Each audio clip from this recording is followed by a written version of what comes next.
Hey, Bedros Keuilian here, and I'm founder and CEO of Fit Body Bootcamp. And today I want to talk to you about a long overdue video that I've been meaning to make, which is how to find the best fitness franchise model for yourself. Now, I should give you a full disclosure. I am the founder and CEO of Fit Body Bootcamp, so naturally I have a vested interest in you looking into and considering getting on board with the Fit Body Bootcamp franchise. However, I've done a lot of research while creating our franchise model, and I wanted to share this with you if you're out there looking for the best fitness franchise model to get into. So here's some things you ought to look out for, and here's some things you ought to consider asking the franchisor before getting on board with them. Thing number one is, what is the buy-in fee?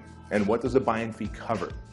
Now, typically, every franchise has a buy-in fee, and that is a source of profit for them, and it's also a source of revenue for them to use for the deliverables they're going to give you in the get-go. For example, with us, we make you a customized website. We're going to send you 14 DVDs in the mail, etc. We're going to do search engine optimization right off the bat. We're going to have you on the phone with the business coach, and so all those costs do have to get covered. Now, the difference is, what is this franchise charging you? Because if it's charging you $45,000 to $85,000 to come on board, you've got to ask them, what exactly does that cover? Thing number two to look at is the equipment that you're going to buy. Many franchises out there will ask you to buy the equipment through them, and when you buy the equipment to build out the franchise through them, there is a significant markup. And while I'm a big fan of free enterprise and everybody profiting, it's in your best interest to find out what the equipment cost is going to be in addition to the buy-in fee, and what your limits are, whether you can shop outside for the best discount or if you're committed to purchasing that equipment from them. Thing number three to ask and look out for is, what is my franchise royalty fees? Now, the standard practice out there is to charge between 6 and 8% of your gross monthly revenues, which again, depending on the service that they're offering and the support they're giving you as you're on board with them, that may be an awesome thing. But look at it this way. If your franchise is doing $20,000 a month after, let's say, a year or two of being open, and they're taking 6% of that, they're effectively getting paid $1,200 a month on the $20,000 a month that you're making. And as you grow your business to $30,000 a month, that 6% now translates to $1,500 a month. And so you have to ask yourself, am I getting the equivalent of 6% of my gross revenue each month of services, support, and help from the franchisor? Are they helping me grow, or am I growing the business myself and giving them a larger dollar amount each month with that franchise fee? So consider finding a franchise that has a flat franchise fee of a flat dollar amount. Many people know this. I consider myself, Fit Body Bootcamp, as the anti-franchise franchise. We have a flat franchise fee that's very fair, and we make our money on the back end when we help our franchise owners get more clients. I believe that's the proper business model. Your opinion might differ.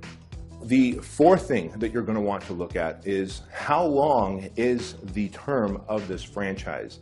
Now again, standard practice out there is as much as 10-year commitment to a franchise, which is okay. You know, there's plenty of franchises out there. Subway comes to mind, McDonald's comes to mind. Now, if you're not comfortable with the track record of that franchise, they haven't been around long enough, they're not a big national brand yet, you may not want to consider signing an 8 or 10 or even 20-year franchise agreement with them, right? So that's something you definitely ought to look out for as well. And of course, the fifth and final thing you ought to consider when looking for a good fitness franchise model to be a part of is, what is the level of coaching and support they give you? As a business owner, your problems are going to always change.